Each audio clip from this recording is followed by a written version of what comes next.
चोर को चोर नहीं कहना चाहते हैं, बेईमान को बेईमान नहीं कहना चाहते हैं, और इतिहास में जाकर के अपना चेहरा छुपा रहे हैं। खुल्लम खुल्ला ऑन कैमरे कह रहा हूं कि वोट चोरी से बनी हुई सरकार जमीन चोर होती है।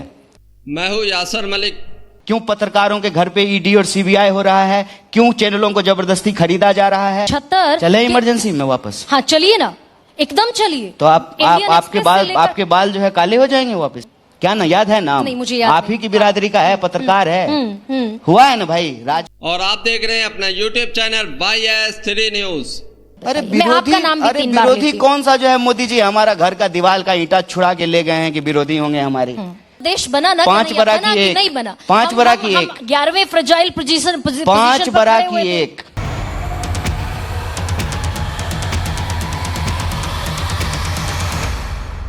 वोट चोरी, घुसपैठिए, बिहार इलेक्शन, SIR और बिहार के जमीनी मुद्दों को लेकर कन्हैया कुमार ने पूरी भाजपा की धज्जियां उड़ाकर रख दी। साथ के साथ गोदी मीडिया एंकरों की और गोदी मीडिया की ऐसी बखिया उधेड़ी है कि इस डिबेट के अंदर सारे गोदी मीडिया के चैनलों को ऐसा धोया है कि वो अगर सुनेंगे तो शर्मसार हो जाएंगे। कन्हैया कुमार ने बहुत शानदार ये डिबेट की है और हर एक मुद्दे पर हर एक सवाल का सटीक जवाब दिया है और भाजपा की क्या चाल है बिहार इलेक्शन को लेकर पूरा पर्दाफाश किया है। और कन्हैया कुमार ने गोदी एंकर की भी धज्जियां उड़ाकर रखी हैं। यहाँ पर गरिमा सिंह जो है इस डिबेट को होस्ट कर रही थी, लेकिन गरिमा सिंह भी आज ऐसा लग रहा था जैसे बीजेपी की तरफ से बैटिंग कर रही है। तो कन्हैया कुमार ने गरिमा सिंह को भी नहीं छोड़ा है, उनको भी जो है सबक सिखाया है। तो आप लोग ये पूरी डिबेट देखकर जाइए। बहुत शानदार तरीके से कन्हैया कुमार ने ये डिबेट की है। इससे पहले कन्हैया कुमार को इतने गुस्से में आप लोगों ने नहीं देखा होगा जितना इस डिबेट के अंदर थे। और वोट चोरी को लेकर तो बहुत सख्त लहजे में कन्हैया कुमार ने बहुत तगड़ी बातें बोली हैं। तो आप लोग पूरी डिबेट देखिए। कन्हैया एक चूक कर गए आप तो छात्र राजनीति के बड़े प्रबल नेता हैं। चूक ये कर गए, आप कह रहे हैं जैसी देश की हालत है वैसी कांग्रेस की हालत है। देश की हालत बढ़िया है तो कांग्रेस की हालत भी बढ़िया है, और देश की हालत खराब है तो कांग्रेस की हालत खराब है। भाई देश को प्रधानमंत्री नरेंद्र मोदी चला रहे हैं, कांग्रेस को राहुल गांधी चला रहे हैं। अगर देश की खराबी का क्रेडिट या डिस्क्रेडिट मोदी को जाता है तो कांग्रेस की खराबी का क्रेडिट जाता है क्या राहुल गांधी को? देखिए आपको मैंने कहा कि जो है ना, भारत की संस्कृति में गया जी को मोक्ष की धरती कही जाती है। चुनावी साल में ही सही मोदी जी को अपनी माता जी याद आई और पिंडदान करने के लिए आए थे। श्राद्ध में ना सबको भोजन कराया जाता है, ब्राह्मणों को भी और जिनको लोग अछूत मानते हैं ना उनको भी, महापात्र को भी। यह बात हम आपको इसलिए कह रहे हैं, वह पक्ष क्या जिसमें विपक्ष नहीं, वह विपक्ष क्या जो सत्ता के सामने जो है सत्य के लिए नतमस्तक हो जाए। इसीलिए गालिब ने कभी कहा था, हर एक बात पे कहते हो तुम कि तू क्या है, तुम ही कहो कि यह अंदाजे गुफ्तगू क्या है। मोदी जी देश सरकार चला रहे हैं, लेकिन देश जो है उनकी जागीर नहीं है और वो मालिक नहीं है। इसीलिए जब राजा के रानी के पेट से शासक नहीं पैदा होगा, जनता के वोट से सेवक पैदा होगा, तो जितना जरूरी पक्ष है उतना ही जरूरी विपक्ष है। और बात जो है सिर्फ पार्टी चलाने की नहीं कर रहा था मैं, इस देश की विरासत, संसदीय व्यवस्था, चुनावी प्रक्रिया और उस पर जो आए हैं घने बादल, जो सवाल उठे हैं। कौन से घने बादल की तरफ कन्हैया इशारा कर रहे हैं? सक्सेसफुली एक सरकार चल रही है देश में 11 साल से, तीसरी मर्तबा भी आप 99 पर आए, वो 240 करके नीतीश जी को साथ ले आए, सरकार बना लिया। विश्व बैंक नाम की चिड़िया का नाम सुने? जी सुना। आज उसका एक रिपोर्ट आया है, मालूम है? भारत दुनिया का सबसे बड़ा कर्जदार देश बन गया है। चोर की चौकीदारी में चौकीदार ने देश को सबसे बड़ा कर्जदार बना दिया है। और ये चोर जानते हैं कौन है? दोस्त है साहब का। और मैं यह बात दावे के साथ बोल रहा हूं, ना मेरे पिताजी प्रधानमंत्री थे, ना जो है मेरा कोई दोस्त जो है वो अरबपति है। खुल्लम खुल्ला आपके कैमरे पे प्रश्न लिख करके तो मैंने आपको नहीं दिया है ना, कौन सा हम प्रधानमंत्री हैं, कैसा काम करेंगे आपके साथ। तो प्रश्न आप पूछ रही हैं, जवाब मैं दे रहा हूं और खुल्लम खुल्ला ऑन कैमरे कह रहा हूं कि वोट चोरी से बनी हुई सरकार जमीन चोर होती है। बिहार में 1 रुपए एकड़ में लेमन जूस हम लोग खाते थे बिहार में, पता नहीं आप खाए हैं कि नहीं खाए? हमने भी पश्चिमी उत्तर प्रदेश में खूब खाया है। 1 रुपए में अब लेमन जूस नहीं मिलता है। अदानी जी को 1 रुपए प्रति एकड़ के हिसाब से जो है जमीनें आवंटित कर दी गई। और जब यूपीए की सरकार थी तो असेसमेंट ये था कि वहां जो पावर प्रोजेक्ट लगेगा पीपीपी मॉडल पर, जिसमें सरकार की हिस्सेदारी होगी, असेसमेंट के हिसाब से लगभग 3 लाख करोड़ रुपए का मुनाफा होगा। अभी तो सरकार बनी भी नहीं है, अभी तो जो है भाजपा के मुख्यमंत्री हुए भी नहीं हैं, अभी तो सम्राट चौधरी जो है नकली डिग्री लेकर के सपना ही संजो रहे हैं कि कब मुराठा खोलेंगे, कब नीतीश जी छोड़ेंगे, कब भाजपा अपना मुख्यमंत्री बनाएगी। हाँ। और अदानी को जमीन औने पौने दाम पे बांटना शुरू कर दिया गया है। तो हाँ। वोट चोर सरकार जमीन चोर होती है। एक सेकंड कन्हैया, आप मुख्यमंत्री के चेहरे पर आ गए, सवाल आपसे अनगिनत हो सकते हैं। नहीं, मैं तो जमीन पे था। सुनिए ना सर, एक बिहार के जमीन पे था। 3 लाख करोड़ रुपया जिस पे बिहारियों का हक है, बिहार के लोगों का हक है, वो जमीन बिहार के किसानों की है। वो प्रधानमंत्री के दोस्त को 1 रुपए प्रति एकड़ के हिसाब से भाई 5वीं अर्थव्यवस्था देश बना ना, 4.2 ट्रिलियन इकोनॉमी सर देश बना ना। 5 बरा की एक, नहीं बना, 5 बरा की एक, 11वें फ्रजाइल पोजीशन 5 बरा की एक, 5 बरा की एक, हाँ, एक बड़ा है, एक है ना। तो भारत जो है 1 नंबर जो है अर्थव्यवस्था नहीं बनी, लेकिन दुनिया की विश्व बैंक की सबसे बड़ी कर्जदार बन गई। बताइए 5 ट्रिलियन की इकोनॉमी किसकी बन रही है? अगर 5 ट्रिलियन की इकोनॉमी देश का बन रहा है तो 80 करोड़ लोग कौन हैं जिनको 5 किलो अनाज लेने के लिए लाइनों में लगना पड़ता है? क्यों इस देश की 80% आबादी जिसका मासिक आमदनी जो है वो 5,000 रुपए से नीचे है, क्यों इस देश में जो है आज भी लोगों को अस्पतालों में बेड नहीं मिल रहा है? कोविड आपको याद है ना? कोविड के बाद कन्हैया, एक सेकंड, कोविड के बाद इलेक्शन हुए 2024 के। आप जो सवाल उठा रहे हैं, मैं सारे सवालों को जायज मानती हूं। 80 लाख लोगों को मुफ्त राशन, देश का सबसे ज्यादा बड़ा कर्ज इस वक्त भारत के ऊपर होना, मैं सारे सवाल आपके जायज मानती हूं। आपने पब्लिक का मैंडेट देखा और कांग्रेस को ले आई पब्लिक 99 सीटों पर। इलेक्टोरल सिस्टम में आपको वहां तो चोरी हो रहा है ना, यही तो कह रहे हैं। फेयर मुकाबला करा के दिखाइए ना, यही तो प्रश्न हम भी कर रहे हैं। वहां तो चोरी हो रही है ना। यह सरकार चोरी से बन रही है।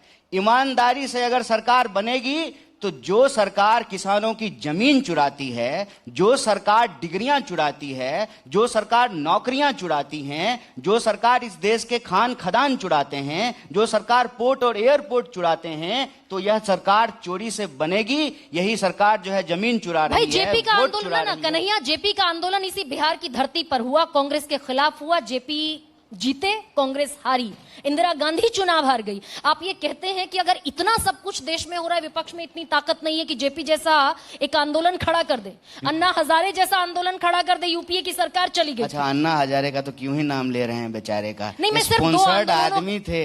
अब जो है देश में इतना कुछ हो रहा है, अन्ना हजारे तो कुछ भी नहीं कह रहे हैं। मैं 2 आंदोलनों का जिक्र कर रही हूँ, अन्ना हजारे पर मत कीजिए। मेरा प्रिसाइज सवाल ये है काहे आप केला और सेब का तुलना कर रहे हैं? सुनिए ना कन्हैया, नहीं सुनिए। इंदिरा गांधी के खिलाफ जेपी उठे, संपूर्ण क्रांति की आवाज इस बिहार की धरती से बुलंद हुई।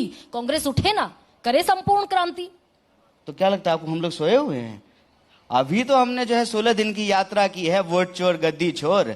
और हम लोग जब कह रहे थे वोट चोर गद्दी चोर, तीर एकदम जो है सीने पे जाकर के लगी। पूरी भाजपा जो है कहने लगी कि हम लोग प्रधानमंत्री जी की माता जी को गाली बक रहे हैं। कौन कह रहा है कि हम सोए हुए हैं?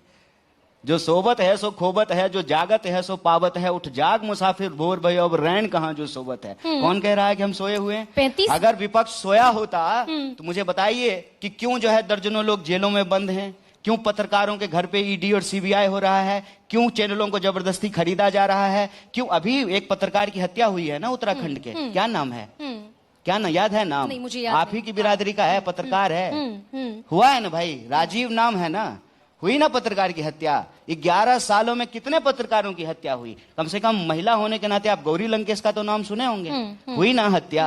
पत्रकारों की हत्या हो रही है, जज की हत्या हो रही है, छात्रों को पकड़ करके बिना मुकदमे का, बिना ट्रायल का, बिना बेल का आप जेलों में बंद कर दिए हैं। ये कब लेखकों नहीं था? की हत्या हो रही है। कन्हैया, इमरजेंसी जिस दिन लगी 25 जून 1975। चले इमरजेंसी में वापस? हाँ चलिए ना, एकदम चलिए। तो आपके बाल जो है काले हो जाएंगे वापस? नहीं, अब मुझ पर व्यक्तिगत टिप्पणी की बात नहीं है। नहीं, दैट्स रॉन्ग। आप इतिहास में जा रहे हैं। कन्हैया एक सेकंड, चलते हैं इमरजेंसी, चलते हैं इंदिरा जी के पास, चलते हैं नेहरू जी के पास। ये कोई बात है? अरे कल ही दशहरा मनाए हैं ना। अरे सुनिए ना सर, कल ही दशहरा मनाए हैं ना। मैं रावण जलाए हैं ना। सुनिए, कल रावण जलाए हैं ना, कल ही दशहरा मनाए हैं ना।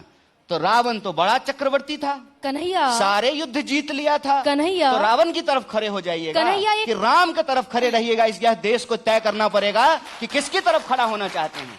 अन्याय के सामने झुक जाना चाहते हैं, चोर को चोर नहीं कहना चाहते हैं, बेईमान को बेईमान नहीं कहना चाहते हैं, और इतिहास में जाकर के अपना चेहरा छुपा रहे हैं। देश के प्रधानमंत्री आप हैं, तीसरी बार आपको इस देश ने प्रधानमंत्री बनाया है। हम तो कह रहे हैं कि आप चोर हैं, आप कह रहे हैं कि हम चोर नहीं हैं। देश की जनता ने हमको प्रधानमंत्री बनाया है, तो आप प्रधानमंत्री बने हैं, तो देश का मौजूदा प्रधानमंत्री देश के पहले प्रधानमंत्री के कंधे पर सवार है कि नेहरू जी ने क्या किया था? अरे मोदी जी, आप जवाब दीजिए, आप 3 बार के प्रधानमंत्री हैं, आप क्या कर रहे हैं? डिबेट को पूरा देखकर जाइए भी कन्हैया कुमार और धज्जियां उड़ाने वाली पूरी भाजपा की और गोदी एंकरों की और गोदी मीडिया की। तो पूरी डिबेट देखिए, बहुत शानदार डिबेट है भाई। वो और आज हम आपसे 20 साल की एनडीए की सरकार है और बिहार में बैठ करके आप जेपी को याद कर रहे हैं, जेपी को याद कर रहे हैं, इमरजेंसी को याद कर रहे हैं। ये इमरजेंसी नहीं है, ये इमरजेंसी नहीं है कि आज इंसान जो है बेखौफ तरीके से बात नहीं कर सकता है, पत्रकार लिख नहीं सकता है, पत्रकार की हत्या हो जा रही है, आपको उसका नाम याद नहीं है, हेडलाइन पे जो है लोगों की हत्याएं जो है वो हेडलाइन नहीं बनता है,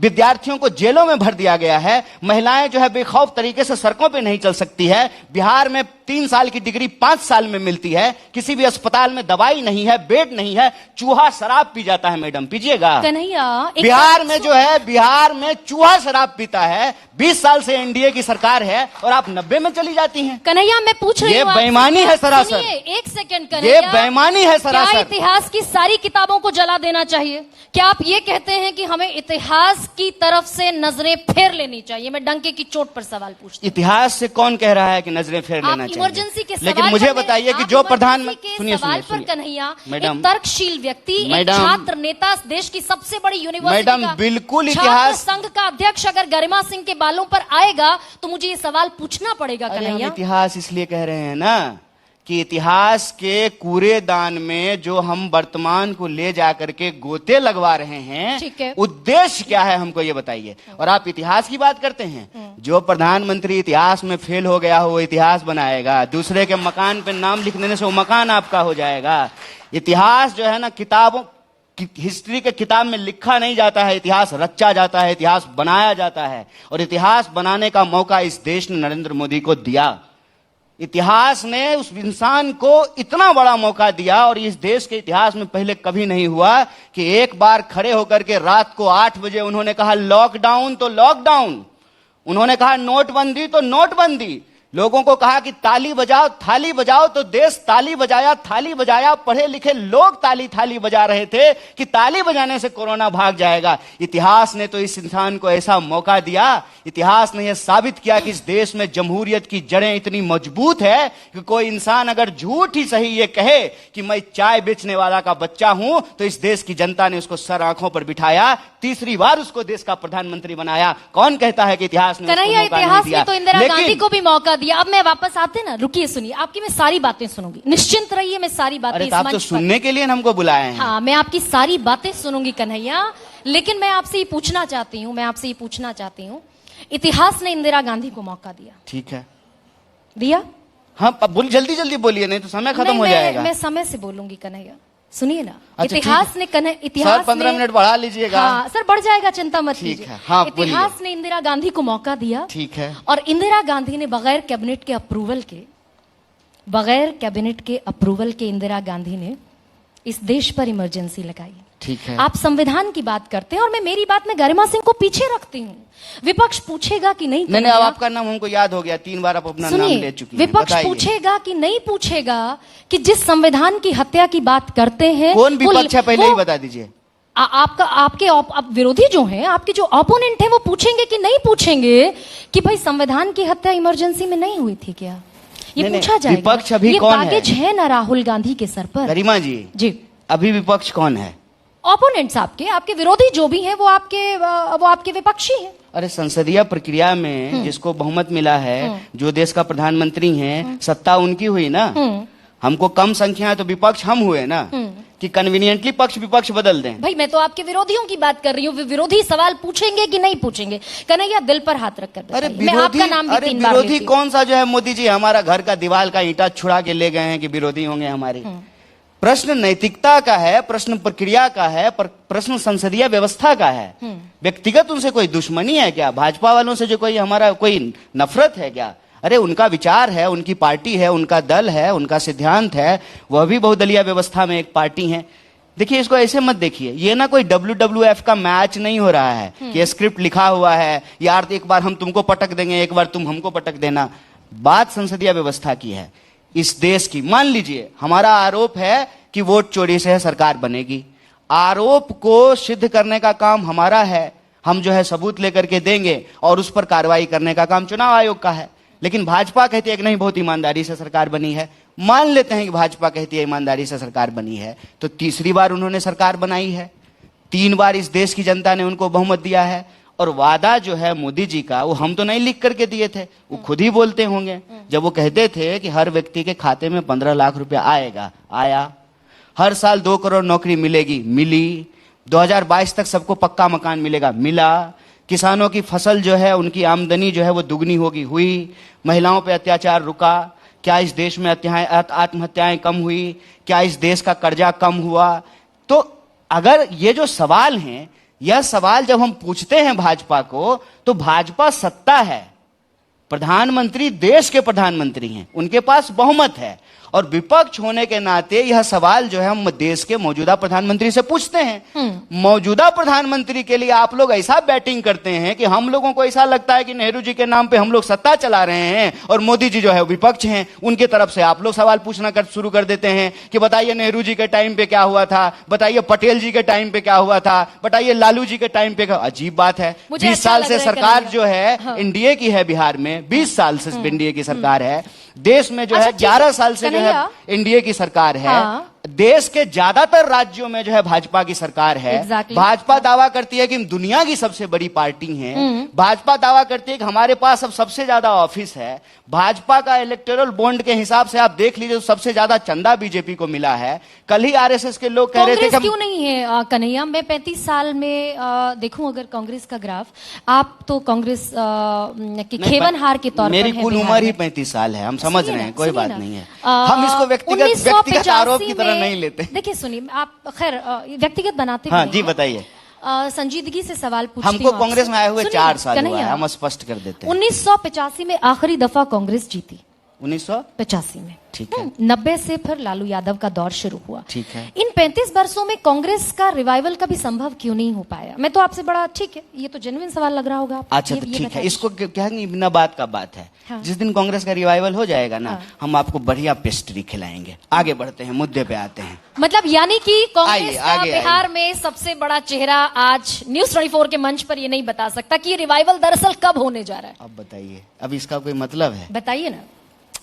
विषय ये है ही नहीं कि हम टीवी चैनल पे डिबेट को पूरा देखकर जाइए। अभी कन्हैया कुमार गुस्से में लाल पीले हो जाएंगे, तो पूरी डिबेट देखकर जाइए। करके एक पत्रकार को बताएं कि कांग्रेस का रिवाइवल कब होगा, कैसे होगा, ये विषय नहीं है। हम आपको बार बार कह रहे हैं, अगर दल की सीमा यह है कि कुछ सीट मिल जाए, कुछ व्यक्ति एमपी और एमएलए बन जाएं, या एक आध राज्य में सरकार भी आ जाए, तो ऐसी दलगत राजनीति मुझे नहीं करनी है। अगर किसी दल के पास कोई विचार नहीं है, मानव कल्याण का कोई बड़ा उद्देश्य नहीं है, समाज के नैतिक मूल्यों की सुरक्षा का दायित्व नहीं है, तो मुझे ऐसी राजनीति से कोई लेना देना नहीं है। अच्छा, आपको ये अगर रिवाइवल का मतलब ये है कि तोड़ जोड़ करके, रिजॉर्ट पॉलिटिक्स खेल करके, वोट का चोरी करके देश की सुख संपत्ति अपने दोस्तों के खजाने में पहुंचा दिया जाए, तो मुझे ऐसी राजनीति से कोई मतलब नहीं। अच्छा कन्हैया, ये बता दीजिए कि जो ओबीसी प्लैंक पर अब है, देखिए जीत तो सबके लिए इंपॉर्टेंट है और इसीलिए राहुल गांधी अब ओबीसी का जिक्र करने लगे हैं, ईबीसी का जिक्र करने लगे हैं और खुद मानते हैं, ये उन्हीं का स्टेटमेंट है, ये मेरा स्टेटमेंट नहीं है, कि हम दलित मुसलमानों में सवर्णों में उलझे रहे, ओबीसी हमसे छूट गया। ओबीसी इस देश में 52% है, आपके बिहार में तो आप इतिहास पढ़ी है ना मैडम? थोड़ा बहुत, वैसे तो मैं साइंस स्टूडेंट रही हूं। आप पहले सवाल कर लीजिए, फिर हम आपसे एक प्रश्न क्यों आना पड़ा इस प्लैंक पर? ओबीसी पिछड़े तो कांग्रेस का प्लैंक कभी था नहीं भाई। ये कैलकुलेशन तो इलेक्टोरल कैलकुलेशन है ना, विशुद्ध, ये तो चुनावी गणित है। आपके बिहार में 63% है, देश में 52% है। ओबीसी के बिना राजनीति हो नहीं सकती आज के दौर की। देखिए, एक बल तो आपका कोई दोष नहीं है। यह प्रोग्राम जब खत्म होगा ना मैडम, तो यही देखा जाएगा कि कितना लाइक है, कितना व्यूज है, टीआरपी कितना है, इंस्टाग्राम पे रील वायरल हुआ कि नहीं हुआ। तो ये दौर ही ऐसा है। मैं गलत सवाल पूछ नहीं रही हूँ मैं आ रहा कन्हैया। हूँ बस आपके देखिए, बड़ी बड़ी ये सुनिए ना, बड़ी बड़ी मैं आप प्रश्न शांत- पूछ लिए ना, प्रश्न पूछ लिया, मुझे गलत जवाब पूछा, देने दीजिए। जी। तो इसमें ना आपकी कोई गलती नहीं अच्छा, है। ठीक। ये दौर ही ऐसा है कि आजकल आंखों में झूठ नहीं, आजकल आंखों में धूल नहीं, आंकड़ों के झूठ झोंके जाते हैं, नंबर झोंका जाता है, इसीलिए आप भी नंबर पूछ रही हैं, कोई दिक्कत नहीं है। नहीं, मैंने नंबर नहीं पूछा, मैंने पूछा ओबीसी के आ रहे हैं, हम आपका जवाब दे रहे हैं, आइए, हम आपके सवाल पे आ रहे हैं। प्लीज। मैं ये कहता हूं कि देश में जब संविधान बन रहा था और जब आरक्षण की व्यवस्था की जा रही थी और उसको जो है पॉजिटिव डिस्क्रिमिनेशन कहा जा रहा था, जब 1 person equal to 1 vote decide हो रहा था कॉन्स्टिट्यूएंट असेंबली में, तब क्या इस देश की किसी महिला ने जो है मताधिकार के लिए आंदोलन किया था क्या मैडम? किया था क्या? बोलिए, दर्शक दीर्घा में से कोई बता दीजिए। कोई स्त्री आंदोलन हुआ था? महिलाओं को बराबरी का वोट का अधिकार मिला ना? हर बार जब हम किसी चीज को सत्ता और नंबर से जोड़ करके देखते हैं, नैतिकता कहीं पीछे छूट जाती है। भारत का आंकड़ा उठा करके देखिए, भारत की जाति जनगणना के जो सर्वेज आए हैं उसको उठा करके देखिए, और आप जब खाना खाती हैं ना तो वो नाक में भी पहुंचता है, बाल में भी पहुंचता है और पैर के नाखून में भी पहुंचता है। यह जो है अनबाइस्ड सिस्टम है। जब आप इस सिस्टम के आंकड़े उठा करके देखेंगे तो जो इस समाज का 60% है, उसका 10% प्रतिनिधित्व भी ना जुडिशियरी में है, ना मीडिया में है, माफ कीजिएगा, ना जो है न्यायपालिका में है, न्यायिक व्यवस्था में है, ना कॉर्पोरेट सेक्टर में है। और कन्हैया ये कह रहे हैं कि ये बहुत, कन्हैया ये कह रहे और हैं, आप इसको कह रहे हैं कि ये वोट की राजनीति है। अरे ये वोट की राजनीति नहीं है, ये सही और गलत की राजनीति है, और हम सही के साथ खड़े हैं। चुनाव हारे या जीते इससे कोई फर्क नहीं पड़ता। ओके, मैं ये कह रही हूं, मेरा सवाल खारिज कर दीजिए। आप ये कह रहे हैं कि राहुल गांधी जिस सोशल जस्टिस को समझ गए, क्योंकि लाभ नहीं मिलता, ना जुडिशरी में मिलता, ना मीडिया में मिलता, ना कॉर्पोरेट में मिलता, कहीं उनको लाभ नहीं मिलता, वंचित को, शोषित को, मार्जिनलाइज्ड को। आप ये कह रहे हैं कितना महीन सा गणित राहुल गांधी जो समझ पा रहे हैं वो ना इंदिरा गांधी समझ पाई, ना नेहरू समझ पाए, ना राजीव गांधी समझ पाए। क्या बात कर रहे मंडल हैं? कमीशन की रिपोर्ट तो 1980 में आ गई थी। क्या बात कर रही हैं मैडम? सर, मंडल आप कमीशन एक तो 90-85 के ना जो है ना अनावश्यक आग्रह से बाहर निकलिए।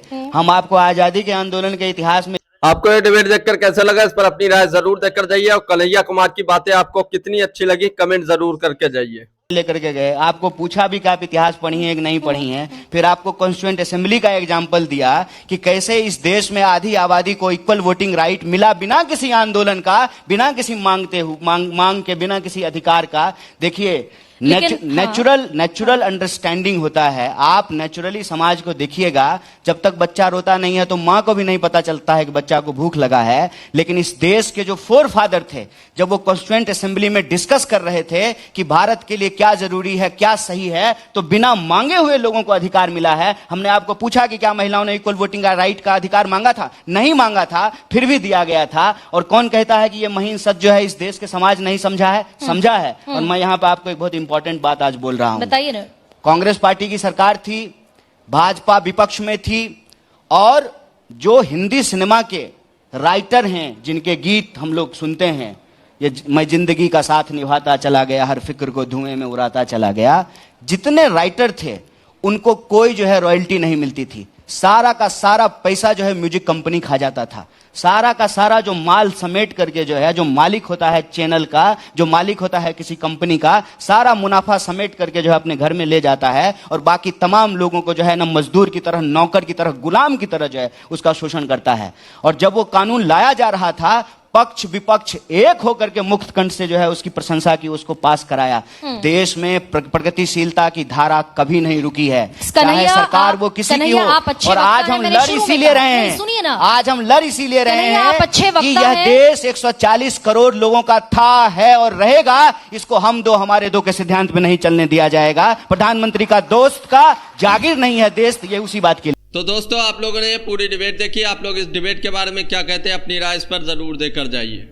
वोट चोरी को लेकर कन्हैया कुमार ने जो बातें बताई, और कन्हैया कुमार ने जितनी भी पोल पट्टी खोलकर रखी भाजपा की, और साथ के साथ गोदी मीडिया की और गोदी एंकरों की, आप लोगों को उसके बारे में क्या कहना है कमेंट जरूर कीजिए। जो कुछ कन्हैया कुमार ने कहा, आप उससे कितना सहमत हैं? कन्हैया कुमार की बातें आपको कैसी लगी? कन्हैया कुमार ने जो बोला, आपको उसमें कितनी सच्चाई नजर आई? जरूर कमेंट करके जाइए। बिहार का इलेक्शन करीब आ रहा है और तारीखों का ऐलान होने वाला है। तो बिहार में अब कितने चरण में वोटिंग होगी और कब रिजल्ट आएंगे, ये सब ऐलान होने वाला है। तो बिहार की राजनीति अब तेज होने लगी है। सभी पार्टियों ने कमर कस ली है और सभी पार्टियां अपने अपने मुद्दे लेकर जनता के बीच जा रही हैं। और किस मुद्दे पर इलेक्शन होगा बिहार का और किस मुद्दे पर सबसे ज़्यादा बिहार की जनता भरोसा करेगी और किस पार्टी पर भरोसा करेगी, ये तो देखने वाला वक्त ही बताएगा। लेकिन आप लोग ये ज़रूर बता कर जाइए कि बिहार का जो मेन मुद्दा है, जो ज़मीनी मुद्दे हैं, वो कौन कौन से होने वाले हैं और किस मुद्दे पर सबसे ज़्यादा जनता भरोसा करेगी और किस पार्टी पर भरोसा करेगी। तो कमेंट ज़रूर करके जाइए। इधर चुनाव की तारीखों का ऐलान होने ही वाला था कि उधर 10-10 हज़ार रुपये जो महिलाओं को रोजगार के तौर पर दिए जा रहे हैं वो एनडीए सरकार बांट रही है और सबके खातों में 10-10 हज़ार रुपये पहुंचा रही है।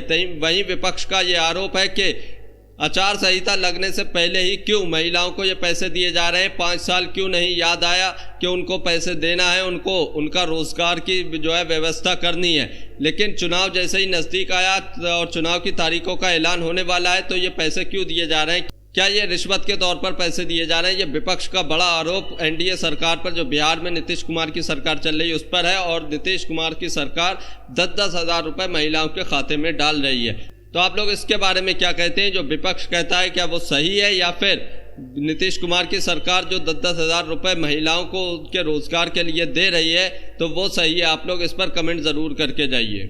आप लोग ये भी बता कर जाइए क्या बिहार का इलेक्शन फिर से हिंदू मुसलमान की राजनीति पर होगा? जैसा कि तमाम इलेक्शन होते हैं, हर एक मुद्दा उठा लिया जाता है। घुसपैठियों का मुद्दा बिहार में हावी है और घुसपैठियों के नाम पर भाजपा जो है वहाँ पर ये कैंपेनिंग भी कर रही है और इसको बड़ा मुद्दा बनाने की पूरी कोशिश कर रही है। तो आप लोग बताकर जाइए क्या बिहार में घुसपैठियों का मुद्दा बड़ा मुद्दा बनने वाला है, क्या पूरा इलेक्शन इसी मुद्दे पर होने वाला है? तो इस पर भी अपनी राय ज़रूर दीजिए। तो आप लोग ये भी बता कर जाइए कि इस बार बिहार में सरकार किसकी बनने वाली है। क्या इंडिया गठबंधन इस बार वापसी कर सकता है, तेजस्वी यादव जो है मुख्यमंत्री बन सकते हैं, या फिर से एनडीए सरकार जो है बिहार में अपनी सरकार बनाने में कामयाब हो पाएगी? आप लोग कमेंट ज़रूर कीजिए। आप लोग किसको बिहार के मुख्यमंत्री के चेहरे के तौर पर देखना चाहते हैं, नीतीश कुमार या फिर तेजस्वी यादव, या कोई और चेहरा देखना चाहते हैं? तो उसका नाम कमेंट बॉक्स में ज़रूर लिख कर जाइए। और जो कन्हैया कुमार ने गोदी मीडिया और गोदी एंकरों की जो धज्जियां उड़ाई हैं और जो इस तरीके की बातें बोली हैं और जो बातें बताई हैं, पूरी भाजपा को एक्सपोज किया, गोदी मीडिया को एक्सपोज किया, गोदी एंकरों को एक्सपोज किया, आप उसके बारे में क्या कहते हैं उस पर भी बताइए। और गरिमा सिंह एक ईमानदार एंकर हैं, बीजेपी के प्रवक्ताओं से, सत्ता से भी सवाल बहुत तीखे तीखे पूछती हैं, लेकिन आज जो कन्हैया कुमार के सामने सवाल कर रही थी, मानो ऐसा लग रहा था जैसे कोई गोदी एंकर बैठा हो और सवाल करता हो। तो आप लोग इसके बारे में क्या कहते हैं ज़रूर बताकर जाइए। अगर आप भी गोदी मीडिया का विरोध करते हैं तो हमारे चैनल YS3 न्यूज़ को अभी सब्सक्राइब कीजिए। आपको ये वीडियो अच्छी लगी हो तो इसको एक लाइक करें। कन्हैया कुमार की डिबेट आपको कैसी लगी कमेंट में ज़रूर बताकर जाइए।